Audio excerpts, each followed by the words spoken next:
এই ধনেপাতাগুলোর বয়স প্রায় 1.5 মাস। গাছের তেমন গ্রোথ নাই, 4 থেকে 6 আঙ্গুল পরিমাণ লম্বা হয়েছে।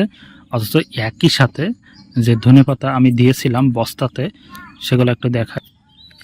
এই বস্তারগুলো অলরেডি খাওয়া শেষ, আর কয়েকটা ধনেপাতা আছে। দেখেন এগুলো কত বড় হয়েছে, কত বড় হয়েছে দেখেন। মাঝখানেরগুলো আরও বড়। এটা জৈব সার দেওয়া ছিল, এই বস্তাতে জৈব সার দেওয়া ছিল, এই জন্য এরকম গ্রোথ হয়েছে। আর ওই বলে জৈব সার দেওয়া নাই।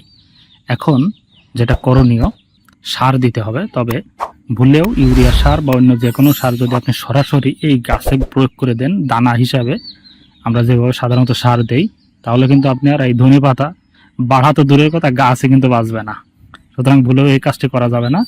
আপনাকে তরল সার মানে ইউরিয়া, ফসফেট, পটাশ আপনি যেটাই দেন সেটাকে ভিজিয়ে রেখে তারপরে স্প্রে করে দিতে হবে।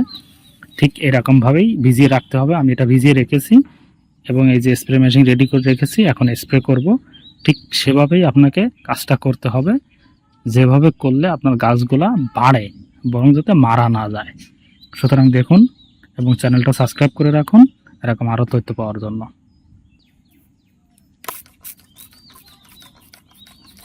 দেখুন, আপনারা যদি এই গাছে সরাসরি দানা সার ছিটিয়ে দেন, আমরা যেভাবে সাধারণত সার ছিটিয়ে দিই, এভাবে যদি ছিটিয়ে দেন, তাহলে ধনেপাতার গাছের ডগা, গাছের কাণ্ড, পাতা সবই কিন্তু নরম, অস্বাভাবিকভাবে নরম।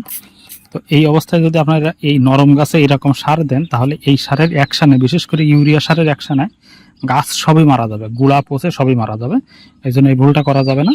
আপনাকে তরলভাবে স্প্রে করে দিতে হবে এবং এই স্প্রেটা করার পরে, স্প্রেটা আগে সুন্দর করে করবেন, প্রত্যেকটা গাছের কাণ্ড পাতা ভিজিয়ে দিবেন। দেওয়ার পর আবার উপর দিয়ে একটু পানি দেওয়ার চেষ্টা করবেন, যাতে গাছের উপর থেকে এই পানিটা, সারটা ধুয়ে গাছের গোড়াতে চলে যায়।